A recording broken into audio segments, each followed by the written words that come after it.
Welcome to the Barry Foster Show on YouTube, originating from the Ridge Floor Studios in the City of Charm, beautiful downtown Avon Park. If you have any thoughts, ideas, or suggestions for the program, just put them in the comments below. You can always reach us at the Barry Foster Show at gmail.com as well. And check out our YouTube page at the Barry Foster Show here, as we will be putting up new programming on a daily basis, Monday through Friday. And please subscribe to our YouTube page and join our pages at the Barry Foster Show on Facebook and Instagram. That would be very helpful. In the studios, the handsome and exciting John Larsen. Good morning, sir. Good morning.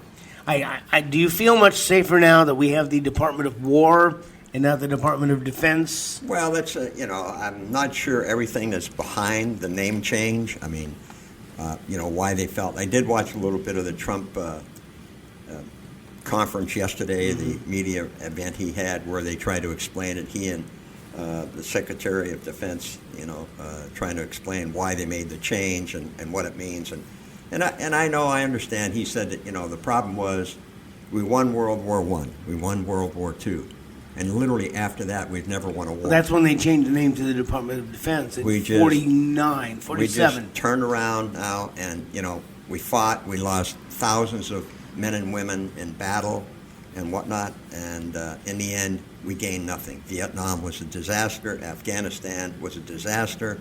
We just go in and we fight. We spend capital, we spend manpower, we spend people, and we get nothing out of it. Mm-hmm. 20 years in Afghanistan, when you think about it. That's longer than the Second World War. And left $1 billion worth of equipment behind or more. Yeah, absolutely. I mean, so it was such a...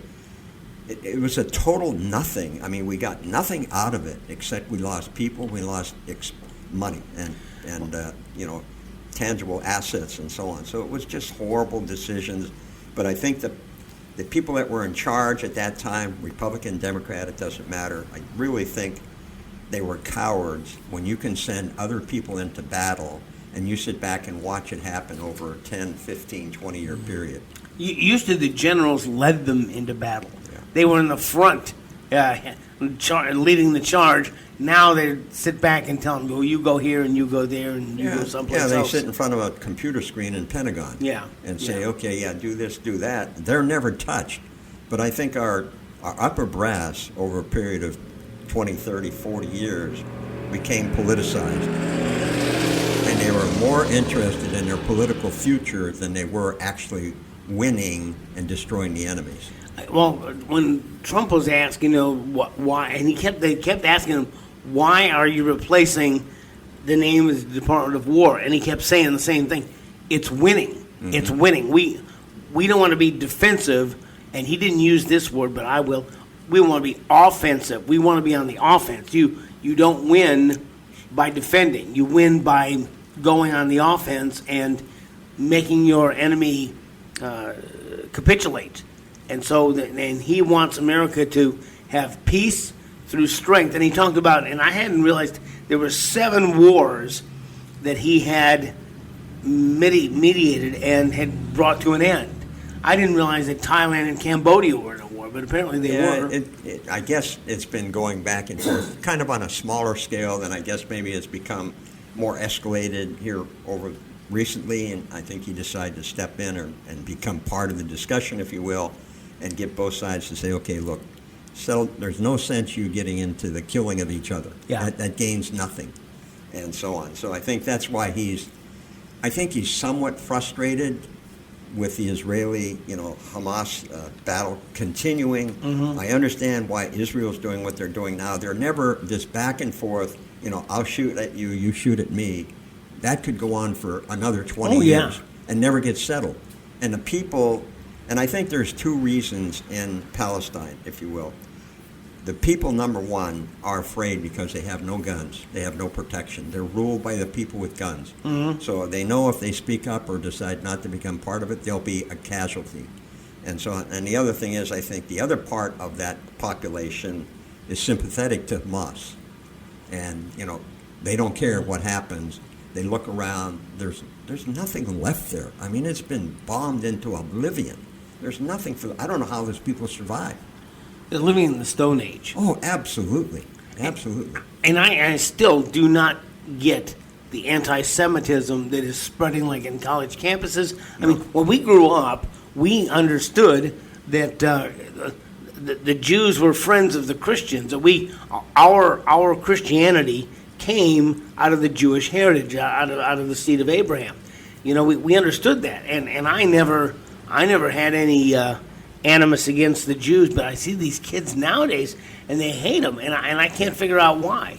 No, you watch and you see a lot of these protests, and of course, so many of these, and this is what some people don't understand, is that a lot of these people are paid participants. Oh, yeah. They're not there because they believe in the cause. They're there because somebody gave them $150 to show up.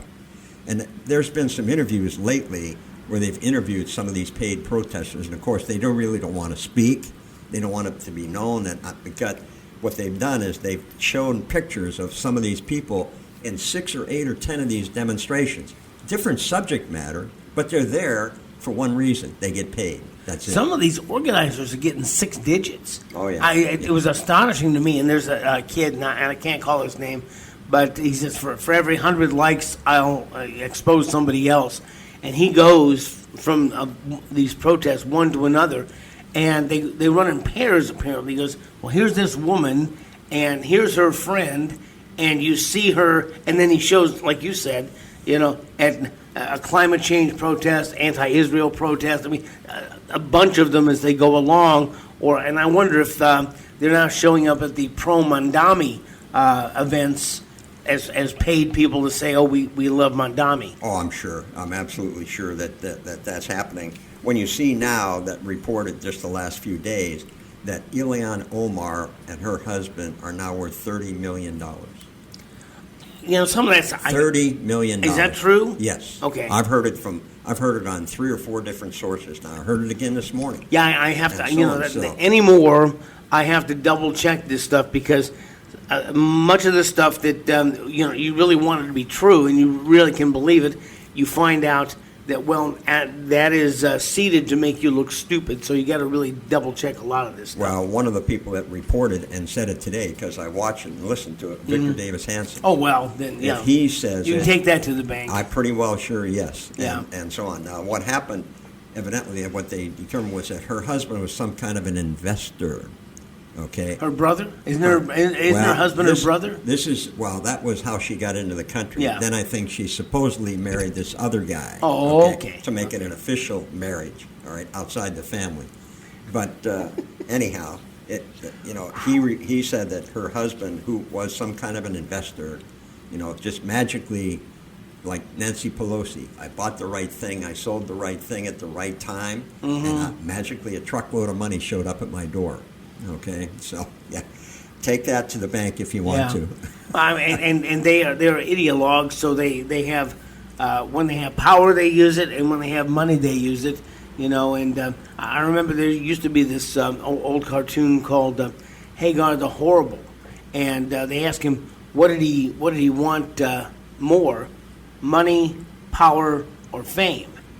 And he looked at him and he says, I'll take the money, because then I can buy the power, and then I'll be famous. Mm-hmm. So follow the money. It's always in the money. Always the money. And you're right. They have these paid protesters, and in fact, Donald Trump addressed this the other night in the Rose Garden Club, as it's now known, the Rose Garden Club, and he was talking about they were getting ready to deploy National Guard troops. He wouldn't say where, and he talked about watching Portland burn again, and he said these are not protesters, these are not disruptors, these are paid people that come in and do this kind of thing. And he says, we're going to put a stop to this. He said they're paid by the left, not by the right.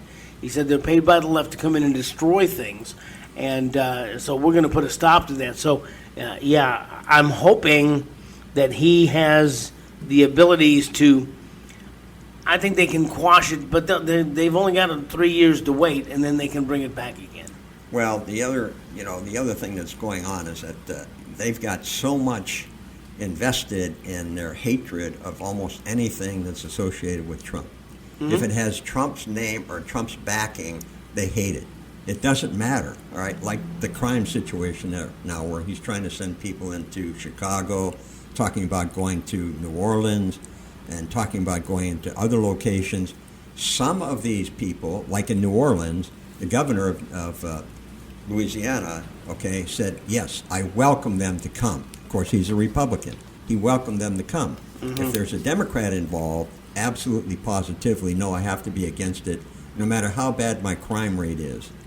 Like I said, I was just listening to the interview with Mike Rogers, a senator from Michigan right now, and he was talking mainly about crime to the commentator and whatnot, and it's just, the crime is there, the murders are there, everything is there, the statistics are out of sight, and yet the mayor of Detroit, who's a Democrat, and the governor, of course, Whitmer, do not want the federal troops or the federal agencies involved. Well, I just saw a guy who lives in Chicago, and he's an African-American gentleman, and is asking his fellow Chicagoans, look, don't you want to see Chicago cleaned up the way they cleaned up Washington, D.C.? Mm-hmm. And he was complaining about having, all these shootings and all the things going on. And he says, you can say what you want about Trump, and many people do, but the people who live there want to see their cities cleaned up. And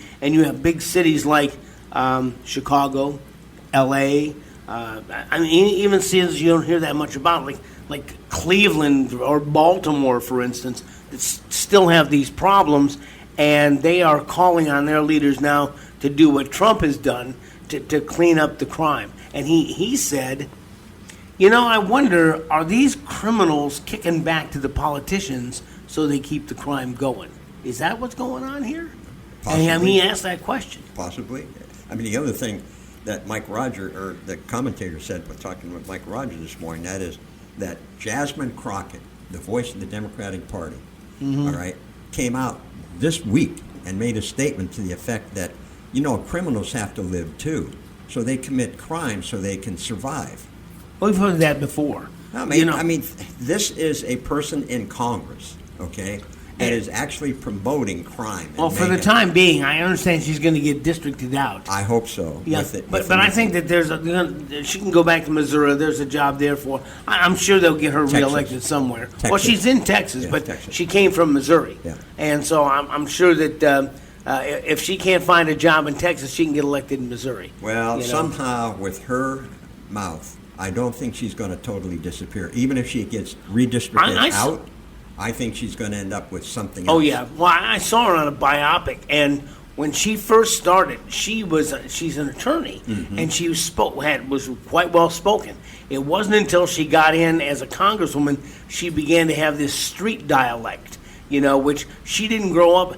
She grew up in a very privileged area of St. Louis. And she was well educated, too. Oh, yeah. She went to private schools. Oh, very, very private. Yep. Yep. How many lacrosse fields did your high school have? Right. Yeah. I'm just saying. She was well spoken until she got in, and all of a sudden she got this street dialect. But we heard Obama do that. We heard Hillary Clinton do that with her quote unquote street dialect that she was able to adopt. Yep. Yeah. Where I feel your pain. Yeah. Right. That's Bill. Right. Yeah. And of course, it's just, it is such.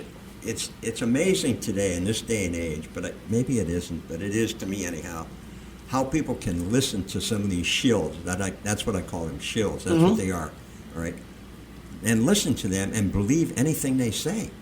That's what's hard to understand, is how do you believe stuff that comes out of the mouth of somebody who is off the chart crazy? In 1984, George Orwell, in the book, developed a term called newspeak, and it's where people could believe two totally different things, two opposite ideas, believe them both, even though the logic would tell you to believe either one or the other. You believe they're either left or right, light mm-hmm. or dark, whatever it is, but they can believe both. And how this happens, I don't know, but it's life imitating art as it comes to pass, and how you defeat that is a question, because many times we can debate these people all day long with facts, but they don't believe the facts. And I don't know how. they have been beaten up by the mainstream media for so long. Although we've discussed about this, how many of the people aren't watching TV anymore. And I talked to a guy yesterday. He says, "Well, I'm not much of a podcast guy." He says, "I'll watch video, but not podcast." And when we get a real studio where we can put a green screen behind us and look handsome, then we may go to video. Depending on right now at the Ridge Floor Studios, we don't have a good place for a camera yet. This is really good for displaying flowers. Mm-hmm. Displaying us, maybe not so much. Not quite so much. By the way, I do want to talk a little bit about a good news. We understand that a federal appeals court now has reversed the lower court, and Alligator Alcatraz will remain open. Yes, right, absolutely. Matter of fact, there was an article that I brought because who put this out? Wasted Money was called by Christine Sexton for Florida Phoenix. Okay, is the outfit, and she said Florida's Doge should investigate the money wasted on Alligator Alcatraz, as Governor DeSantis spent $350 million building the Everglades Deportation Center, and he did it without care for impact on endangered panthers, clean water, or recovery of the Florida Everglades. I don't think they're allowing the sewer system to drain into the Everglades. No. Okay. No. And to be honest, they're not there that long. The idea is to put them in there, put them on a plane, send them to wherever they're going to send them.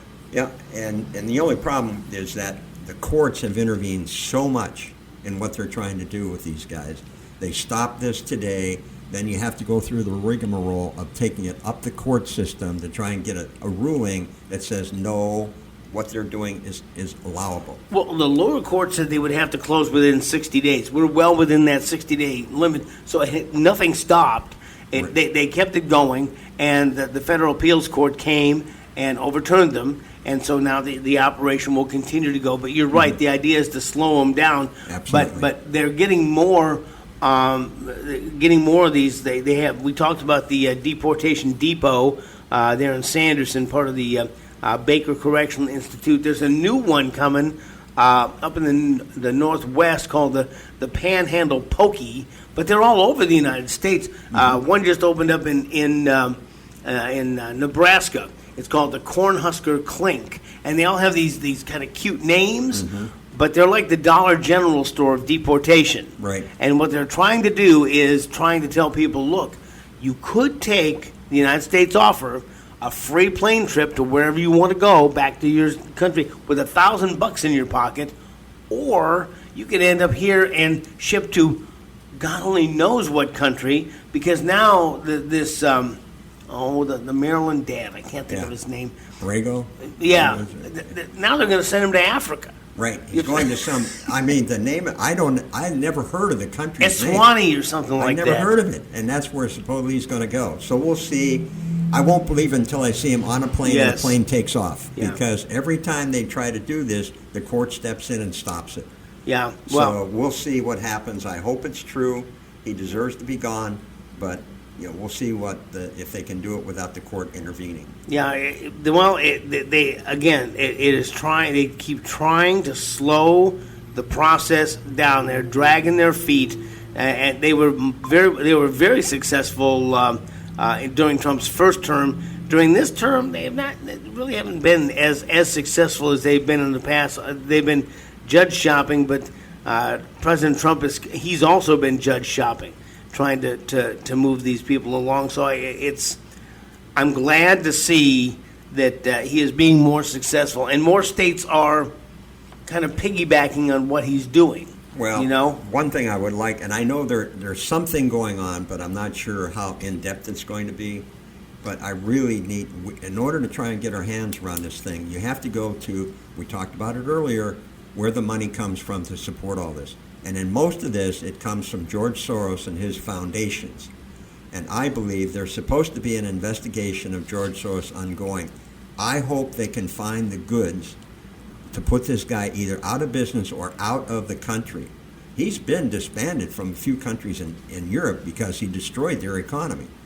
I would like to see something like that happen here, where he's put out of business or out of the country, or both. Just because he'd be out of the country doesn't mean he'd be out of the business. So that's the thing. So we need to stop him and his money flow into two things. Number one, spending so much money that these district judges get elected and or these prosecutors. Because one of the big things, and Trump is after it right now, cashless bail. Cashless bail, like I told you the story the other day, these two policemen on camera were beat up badly by these two guys. They never had to post bond. That happened 2 years ago, and they're still out on the street. They've had 20 continuances in court on this case. 20. They just had the 20th this past week. It's absolutely insane. Well, John, we have talked about this in the past, and let's talk about it now, because the way the government gets money, the way they get power, is to create a problem, and then the problem gets so bad that they say, well, it's the Machiavellian idea, and the problem's so bad that they will do anything. They'll give you any kind of power you want to solve the problem that they originally created. I always use the example of a guy who sets fire to the back of a house, runs around front, knocks on the door. I'm a door-to-door fire extinguisher salesman. How much do you want? I'll pay you anything. I'll pay you anything. Right. Because I've got to solve this problem. The back of my house is on fire. So I'll pay you anything. And this is the way it goes. So there's no secret to me why Gavin Newsom and allows all of this crime to happen. Mm-hmm. Okay, because it gives them, well, we can come in and solve it, but you're going to have to pass, something like the Patriot Act. We're going to have to pass something that gives us these wide-ranging powers. And now if you do that, we can solve these problems, Mm-hmm. And they call their buddies and say, hey, dial it back for a bit. No, quiet. Don't go out and cause problems. No more BLM, no more Black Lives Matter, no more of the other agitator groups to step forward and to step forward, and we'll stop. And they've solved the crime. Thank you for solving the crime. Well, then they knock on the door. They want something from me. Well, no. Well, you allowed us to pass this, and so why are these big cities allowing this crime to happen? It's so they can pass more laws. You've got Chicago has some of the strictest gun control laws in the United States, and they have so many shootings. And who do they blame it on? The red states. Well, if the red states didn't allow guns, they wouldn't be here. Right. Well, speaking of Chicago, I just saw it. I was reading some stuff yesterday. The last 10 years in Chicago, which is like Lori Lightfoot, now Brandon Johnson, and whoever was before Lori Lightfoot, there were 7,000 murders in the last 10 years in Chicago. Holy smokes. 7,000 murders in the last 10 years in Chicago. And I mean, how can you, I don't care if one gangbanger kills another gangbanger. That's a life that shouldn't have ended that way. Mm-hmm. All right, you could say, well, they deserve what they got. That may be true, but it doesn't matter. All right, you should not be able to just arbitrarily kill people, and it doesn't. And then you have the so-called, founding fathers of these cities and states sit back and say, well, we don't want any help. Yeah, we'd rather let the crime continue. Oh, it's not that bad. Yeah. You have, the mayor of Chicago. Oh, it's not that bad. The crime, and it's reminds me of the very famous. And I don't know who it was. One of the correspondents is standing in front of 2 or 3 or 4 stores that are in flames, talking about these protests are mostly peaceful, yeah. And obviously they are not mostly peaceful. Obviously there is a crime problem, but they're pretending what is happening is not happening. Brandon Johnson has made some unbelievable statements the last couple of weeks because of the pending, National Guard / federal officers coming into Chicago. He said the other day, "You'll never stop the killing in the big cities." Now, what kind of a statement? It's like, I don't have any interest in stopping this. That's the only reason you would say that kind of thing. I have no interest in stopping it. It must be good for business or something. They seemed to be able to stop it in Washington, D.C. Agreed. They went almost 2 weeks without one murder because, number one, there was a great police presence.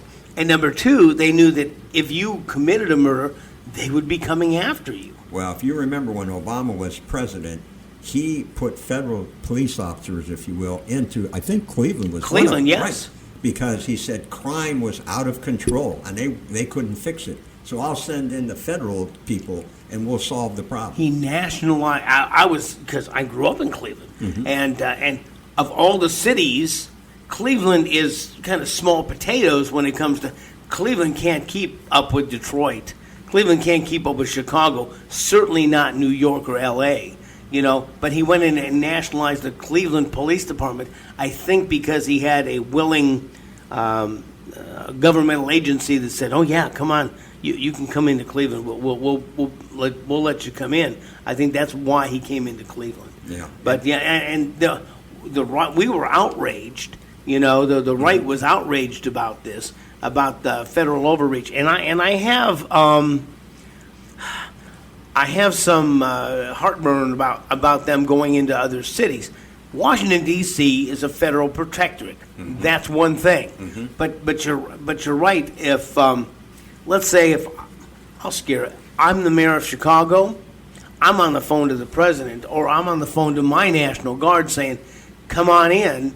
Let's get this solved. We don't want people to die." And I'll tell you, I think that one of the reasons that Trump is against wars in foreign lands, okay, and wants to be a peacemaker, as well as wanting to have not people dying in American countries, is it's bad for business. He wants peace and harmony and people out there working for a living, buying the stuff that they want to buy, having commerce, and living in what we perceive as the 1950s America, where you could walk on the streets at night and not have to worry about it. You could leave your keys in your car, for crying out loud. Well, I think the biggest problem, the biggest obstacle, and the reason why some people, keep saying no, is their ego is so big. Pritzker and Brandon Johnson's ego is so big that they know if Trump brings the forces in and gets it under control, people are going to look at those two and say, "What the heck have you been doing? Why couldn't you do this?"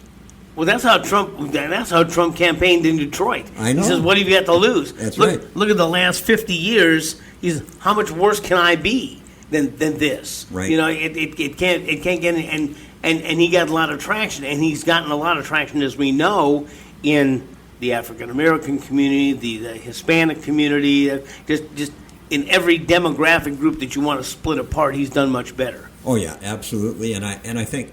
The old saying, the proof is in the pudding? Mm-hmm. All right, if you come in and fix a problem, people are going to look at you and say, "Thank you very much." And they're going to look at the guy that didn't do it, and they're going to say, "What did you do? You didn't do anything. You could have done this. Why didn't you do it?" And now you look like a zero. That's right. Now you look like and so he's going to make you look bad, and you certainly don't want that. The other thing was that they were complaining about ICE, and they didn't want ICE coming into Chicago. And after this raid they just had at the Hyundai plant, where they took out, 400? 450 people, I think it was. Yeah, and they were Koreans. South Korean. They were South Koreans. However, what they did say in the article I read this morning again on that, and that is that, some of them were not Koreans. What they were other nationalities that were illegal working at the Hyundai plant, or yes.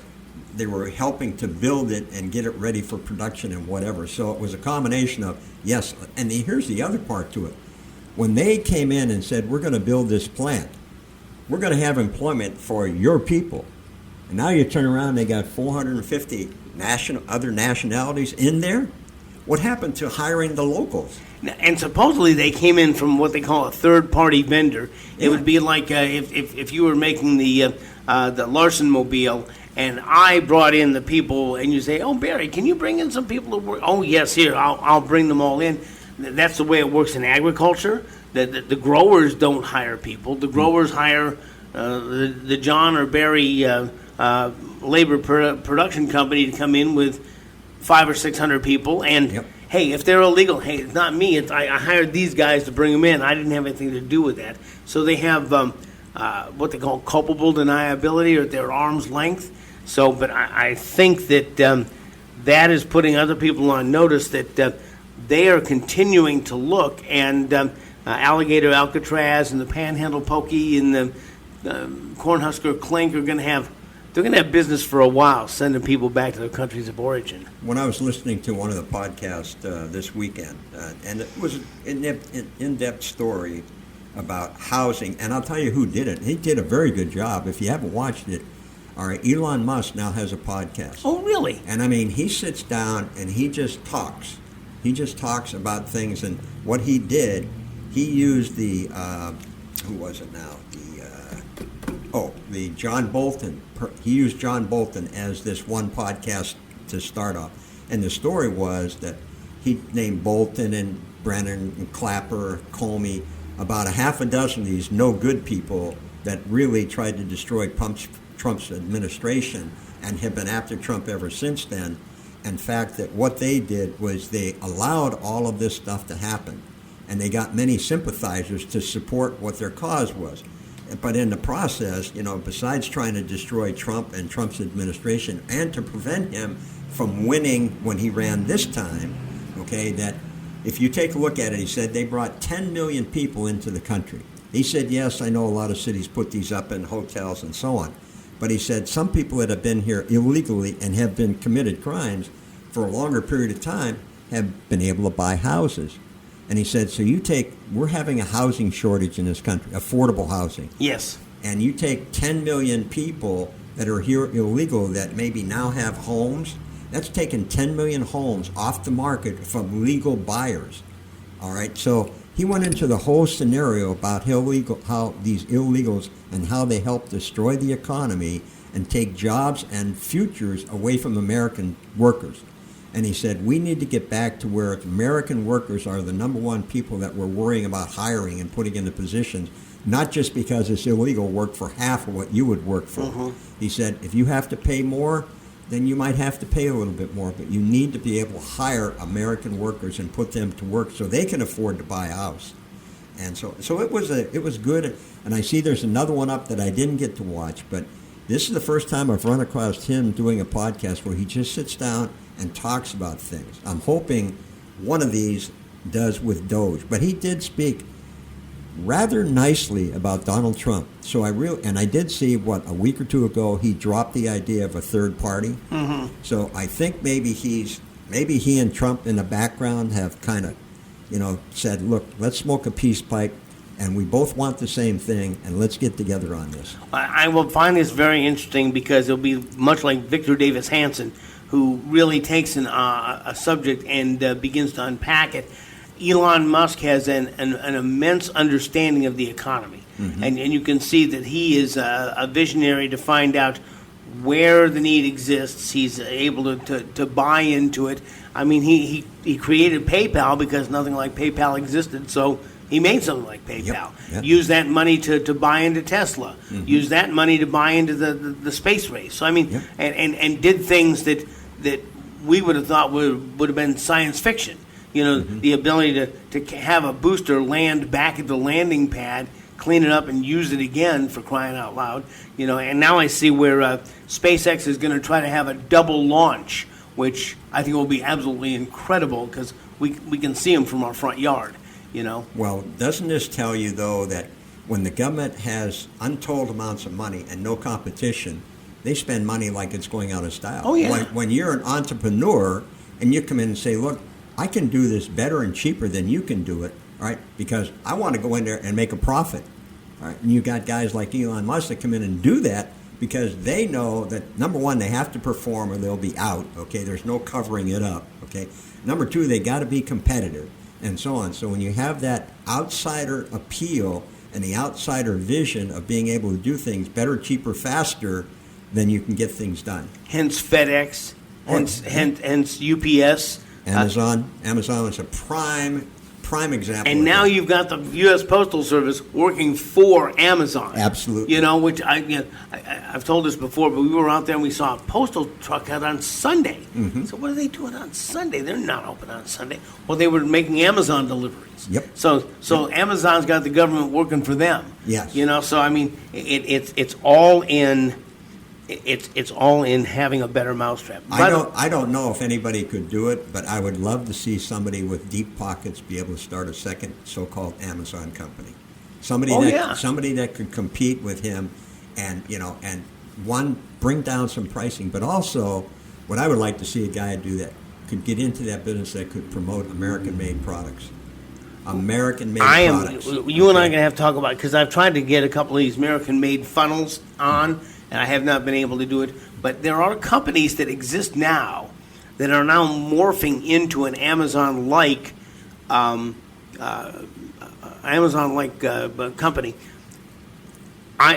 This mixer that I have in front of me, I had another mixer, and I was working on it, and it this is not my skill. It burned up. Okay, so I was talking to the guy I was working with on it, and I said, well, I got this off Amazon, and it cost me about $60-$70. Okay, and he looked at me and said, don't buy off Amazon. They're overpriced. He goes, go to eBay. Oh, okay, fine. So eBay. So I went to eBay, and I found this exact thing for half the price that they had it on Amazon. Wow. Amazon. Yep. And it's new, but the guy has it on an auction. Okay. Okay. Mm-hmm. So it's $30. So I put in my bid. It's got 6 days now. So I'm going to wait for 6 days and see if I get it for half the price. But I'm looking, and there's a lot of the same stuff you find on Amazon that is new on eBay. Mm-hmm. Some of it's free shipping. Some of it you pay a lot for shipping. Yep. But anyway, it's kind of morphing into an Amazon-like. Mm-hmm. And then there's that Temu, but I think that's that Chinese thing. All Chinese stuff. It's all Chinese stuff. Yes.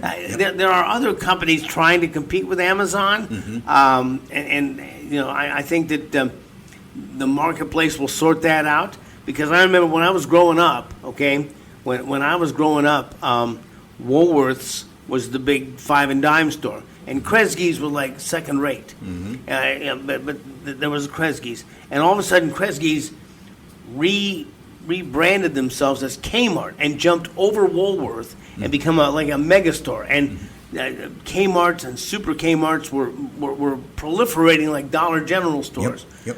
Then all of a sudden came this another company called Walmart. Mm-hmm. And Walmart, there are no more Kmart's left. No. Kmart's are all gone. Pretty well. They're all Walmarts now. Mm-hmm. But Walmart is getting displaced by Amazon and some of these other people because, gosh, you can order what you want online, and if you want it, they have it. I needed a belt for my lawnmower, okay? So I went to Walmart, and I called them. Nobody around here had anything that I wanted, but they could get it to me the next day. Well, gee whiz, I could order online. They could get it to me the next day. So I did.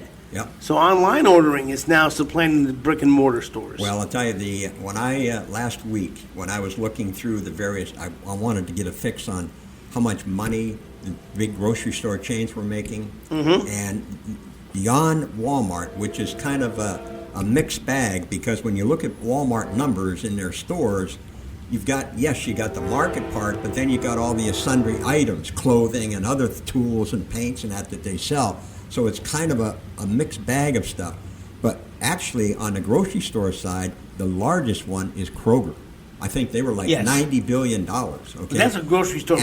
And what people like about Kroger is the fact that, yes, you can call in your order to Walmart. My daughter does, and then you go pick it up. Kroger, they deliver it to your door. Oh, my. And nowadays, a lot of people love that delivery to my door, just like Amazon. Didn't you do that? Didn't you have a little bicycle with a basket? I was the Amazon. You were the Amazon. Oh, you were a paper boy. Paper boy. Yes. I knew somebody who used to deliver groceries. One of my friends who's older than I am, who would deliver. Mrs. McGillicuddy would say, "I need some milk and some celery and a loaf of bread," and I said, "Well, we'll send Barry out with his bicycle," and Barry would bring it by and set it in. Yep. No, so I think after COVID, a lot of people got into the habit of, I don't need to go there and buy that stuff. They'll bring it to my door.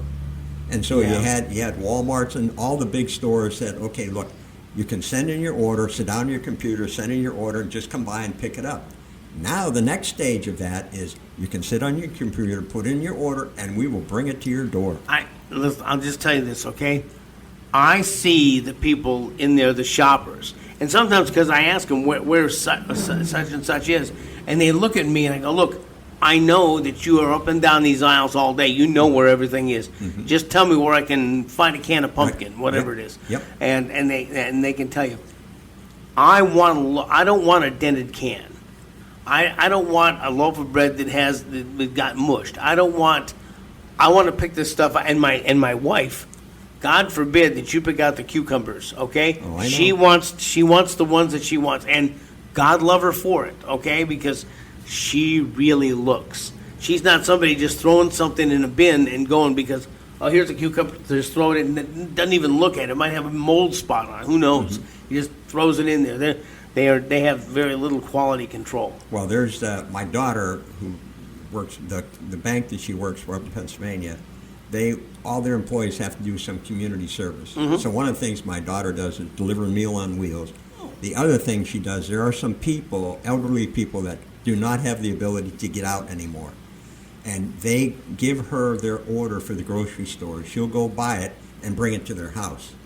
So that's, very nice. That's community but service. See, she's going to look. She's going, because this is Mrs. O'McGill, and she probably even throws some extra stuff, gives her some extra stuff to help her out. And so on. So, but a lot of people, COVID, I think, really instilled this in a lot of people, especially people that have mobility problems or transportation problems, saying, look, I would like somebody to bring this food to my door. And this is why places like Kroger have really gotten big. I mean, I've seen them around here. Oh, even. yeah. And, really? And in some communities, they're even much more prolific than we are down here. See, when I grew up, there was two grocery marts, Acme and Kroger. Yes. And my mom would go to, sometimes they would go to one, or she'd go to the other, depending on what was on sale that week. Well, my mother always went to A&P. A&P. A&P yes. was very big back in the day and whatnot. And that used to be our Friday night. My dad would come home from work, pick up my mom and the kids, and we'd go to A&P.